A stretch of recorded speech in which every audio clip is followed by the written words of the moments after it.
कंस ने अक्रूर जी महाराज को बुलाया है और अक्रूर जी महाराज को बुलाने के बाद एक बात कहने लगा है, कंस अक्रूर तुम चले जाओ। कहाँ जाना है? वृंदावन। अक्रूर जी महाराज कहने लगे हैं कि हे महाराज, मैं बहुत दिनों से वृंदावन नहीं गया हूँ और अगर जाऊंगा तो ये अशुभ संदेशा लेकर क्या सोचेगी यशोदा, क्या सोचेंगे नंद बाबा, मैं नहीं जाऊंगा। कंस कहने लगा जाना तो पड़ेगा, मेरी खातिर चले जाओ, और समझा करके बोला है।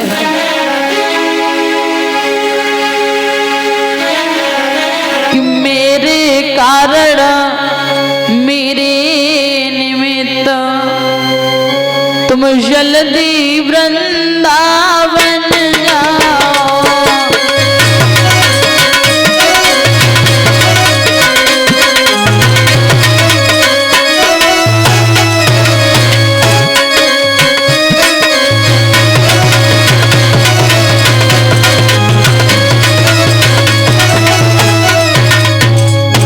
जवाब दिया चले जाओ।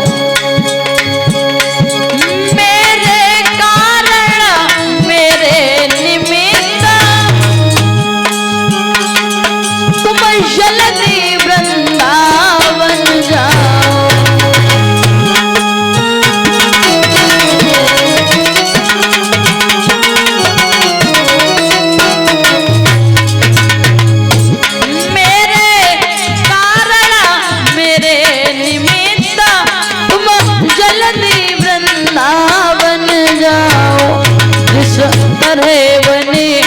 उस तरह सुनो मोहन को यहाँ तक ले आओ।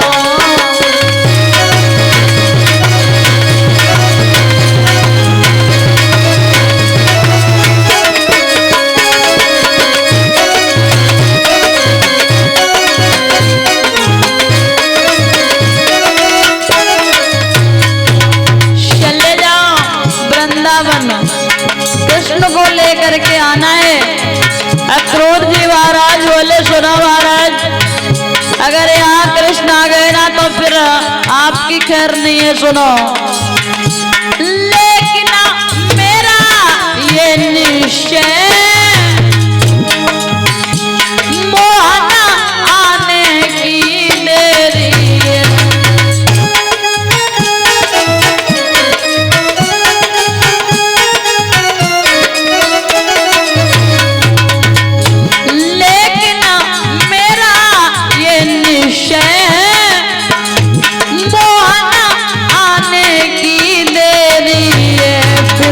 मौत तुम्हारे सामने है, मथुरा कान्हा की शेरी है।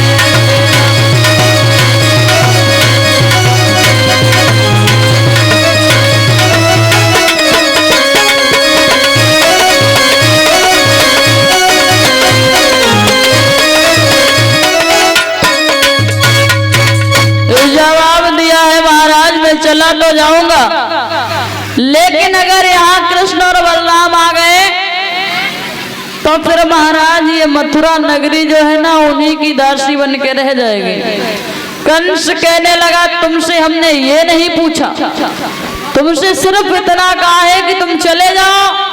अक्रूर जी महाराज मना करते हैं। कंस कहने लगा नहीं जाओगे तो हमारे हाथों से मारे जाओगे। अक्रूर जी ने विचार किया है कि इस दुष्ट के हाथों से मरने से अच्छा है मैं भगवान के पास चला जाऊं।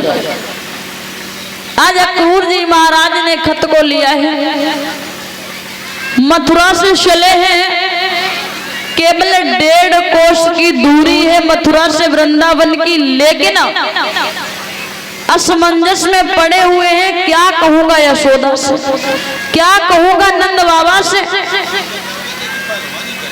क्या पूछेगी यशोदा हमसे, मैं क्या जवाब दूंगा, क्या कहेगी यशोदा हमसे, मैं क्या बताऊंगा। अरे किसी माँ के पास से जा करके ये कहूं कि तेरा लाला मेरे साथ में जाएगा तो क्या बीतेगी उस पर। इसी असमंजस में पड़े हुए हैं, सुबह से शाम हो जाती है। बताया कि असमंजस में उस समय पड़े हुए अक्रूर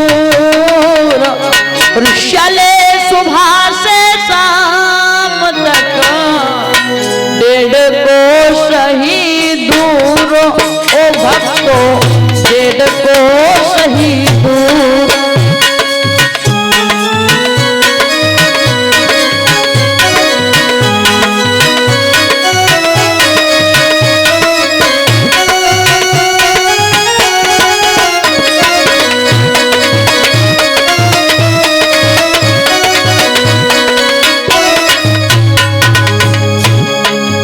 असमंजस में उस समय पड़े हुए अक्रूर, चले सुबह से शाम तक पहुंचे 1.5 कोस सही दूर। ओ भैया 1.5 कोस सही दूर।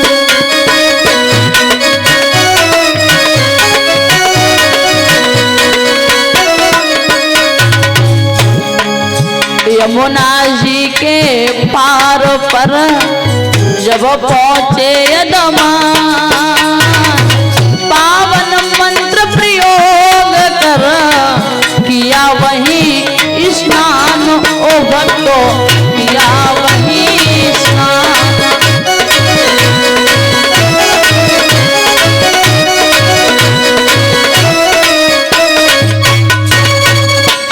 जैसे अक्रूर जी महाराज चले, सुबह से शाम हो जाती है, मैया यमुना के तट पर पहुंचे हैं। विचार किया क्यों ना स्नान कर लिया जाए।